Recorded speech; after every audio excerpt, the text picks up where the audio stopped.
नमस्कार दोस्तों, स्वागत है आपका द पॉलिटिकल टेस्ट में और मैं हूं अजय सिन्हा। दोस्तों, बसपा सुप्रीमो मायावती ने बीजेपी की टेंशन बढ़ा दी है और सिर्फ उत्तर प्रदेश में ही नहीं बल्कि लोकसभा चुनाव से पहले पूरे देश में बीजेपी और प्रधानमंत्री नरेंद्र मोदी की अगर कोई टेंशन बढ़ा रहा है तो बीएसपी सुप्रीमो मायावती।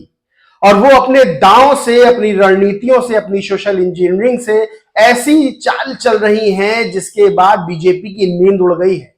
लोग मान रहे हैं कि उत्तर प्रदेश में अब बीएसपी अच्छा करने वाली है, यानी बीजेपी को चित करने वाली है।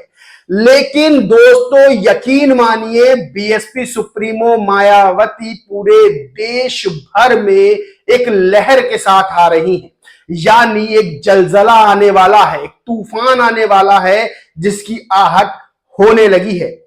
दोस्तों, बड़ा सवाल यह खड़ा हो रहा था कि बसपा सुप्रीमो मायावती के बाद आखिर बीएसपी में है कौन। और 2022 में जब एक सीट मिली उत्तर प्रदेश के विधानसभा चुनाव में, तब ये सवाल खड़े होने लगे कि आखिर बीएसपी का भविष्य है क्या। लेकिन बीएसपी का भविष्य बनकर आए हैं आकाश आनंद, जो कुछ ही सभाओं में अपनी छाप छोड़ रहे हैं, यानी एक तूफान की तरह, एक फायर ब्रांड नेता। फायर ब्रांड का तबका जो है तब मिलता है किसी नेता को जब कई साल गुजार लेता है वो, और उसके बाद जो है भाषणों में परिपक्व हो जाता है। लेकिन दोस्तों, यकीन मानिए, आकाश आनंद इस देश के सबसे युवा नेता होंगे जिन्हें फायर ब्रांड नेता का तमगा मिल गया है। यानी उनका हर बयान विरोधियों के रोए खड़े कर रहा है, हर बयान विरोधियों के कान खड़े कर रहा है कि आखिर आकाश आनंद इतनी सटीकता से भाषण देकर बीएसपी की वापसी कराकर विरोधियों को चेतना कर दे। दोस्तों, बड़ी बात यह है कि आकाश आनंद अपने भाषणों में बीजेपी से लेकर समाजवादी पार्टी से लेकर कांग्रेस तक पर जमकर निशाना साध रहे हैं।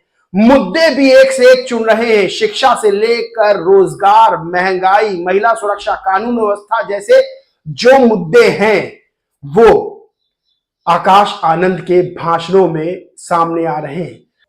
दोस्तों, आज बात करेंगे कि उत्तर प्रदेश ही नहीं पूरे देश में किस तरह से आकाश आनंद, बीएसपी सुप्रीमो मायावती एक लहर की तरह आ रहे हैं। दोस्तों, कल तमिलनाडु में, दक्षिण भारत में तमिलनाडु में एक जनसभा को आकाश आनंद ने संबोधित किया।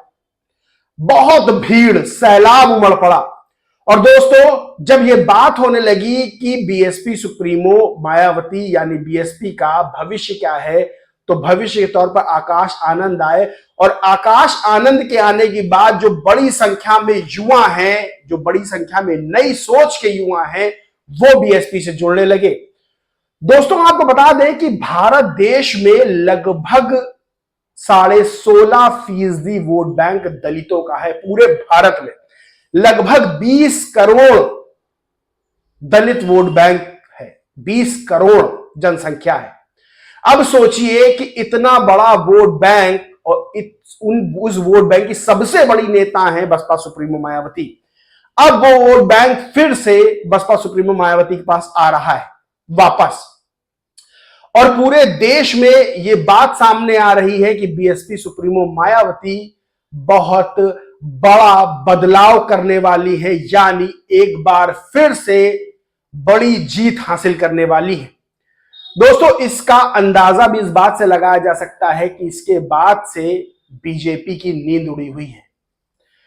पूरे देश में अगर बीजेपी को पूरे देश में हर राज्य में कोई टक्कर दे रहा है तो बीएसपी दे रही है। तमिलनाडु समेत कई राज्यों में बीएसपी ने अकेले चुनाव लड़ने का ऐलान किया और हर सीट पर प्रत्याशी उतारे हैं, क्योंकि बीएसपी को भी यह बात पता है, बसपा सुप्रीमो मायावती को पता है कि उनका वोट बैंक बहुत मजबूत है। दूसरी चीज दोस्तों, सोशल इंजीनियरिंग की बात कर लें।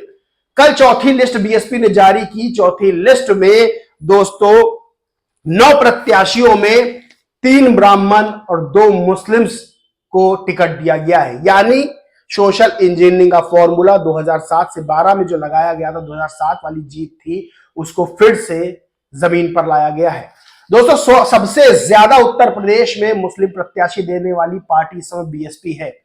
अब तक 11 प्रत्याशी बीएसपी अपने दे चुकी है मुस्लिम प्रत्याशी। 45 प्रत्याशियों का नाम फाइनल किया गया है। सबसे बड़ी दोस्तों बात बता दें कि कल तक जो मीडिया मान के चल रहा था कि बीएसपी फाइट से बाहर है और बीएसपी की खबरों को बहुत छोटा करके दिखा रहे थे या दिखा ही नहीं रहे थे, वही अब मीडिया बीएसपी की खबरों को प्रमुखता से दिखा रहा है। यानी चाहे वो आकाश आनंद बोले, चाहे बसपा सुप्रीमो मायावती बयान दे, चाहे लिस्ट निकले, खबर प्रमुखता से दिखाई जा रही है। इसका एक उदाहरण मैं आपको दिखाता हूं। ये खबर है बसपा की चौथी सूची में 9 प्रत्याशियों में 3 ब्राह्मण, ये ऊपर खबर निकली है ऊपर, और उसके नीचे खबर है सपा प्रत्याशियों के लिए आप करेगी प्रचार, जो कल मुलाकात हुई थी संजय सिंह और अखिलेश यादव की। यानी बसपा की खबर ऊपर दिखाई गई है। दोस्तों ये असर होता है खबर का कि आपकी अथक मेहनत, अथक प्रयास से जो इतने बड़े कॉलम में खबर निकलती थी, लगातार मेहनत के बाद वो इतने बड़े कॉलम में निकल आई और जल्द ही फ्रंट पेज पे खबर होगी, क्योंकि आकाश आनंद की बयान अब मीडिया की सुर्खियां बनते जा रहे हैं। करोड़ों वोट जो है वो बीएसपी के पास वापस जा रहे हैं। जो उसका वर्ग था जो छिटक गया था, वो अब फिर से ताकत की तरह बीएसपी सुप्रीमो मायावती के साथ जा रहा है, जिसके बाद बीजेपी परेशान है। और उत्तर प्रदेश, खासतौर से पश्चिमी उत्तर प्रदेश में जहां पहले चरण का चुनाव है, वहां पर प्रत्याशियों को, अपने अपने प्रत्याशियों को जीत दिलाने के लिए अब प्रधानमंत्री नरेंद्र मोदी खुद मोर्चा संभाल रहे हैं। दोस्तों ये है बीएसपी का असर। यानी अभी बसपा सुप्रीमो मायावती उत्तर प्रदेश के चुनावी समर में उतरी नहीं है, आकाश आनंद खाली संभाल रहे हैं। उसके बाद बीएसपी ने अपने आप को लिस्ट में टॉप पर कर लिया है। और जैसे ही बसपा सुप्रीमो मायावती चुनावी मैदान में उत्तर प्रदेश में उतरेगी, बीएसपी सभी राजनीतिक दलों को माना जा रहा है एक साथ पटकनी दे देगी। और सोशल इंजीनियरिंग का फॉर्मूला ऐसा है जो हर वर्ग, हर धर्म, हर जाति, हर मजहब, हर पंथ के लोगों को अपने साथ करने का काम कर रहा है। दोस्तों यानी करोड़ों वोटर्स, 20 करोड़ जनसंख्या मायावती के साथ है, और अब सोशल इंजीनियरिंग के जरिए करोड़ों करोड़ लोग, करोड़ों करोड़ दूसरे वर्ग के भी लोग वो बसपा सुप्रीमो के साथ जुड़ने जा रहे हैं, जो एक बड़े राजनीतिक तूफान की तरह है। दोस्तों इस पूरे मामले पर आपका क्या कहना है, क्या मानना है, कमेंट करके जरूर बताएं। वीडियो अच्छा लगा हो तो लाइक करें, खूब शेयर करें, और चैनल को सब्सक्राइब नहीं किया तो सब्सक्राइब करके बेल आइकन जरूर दबा लें। जय हिंद, जय भारत।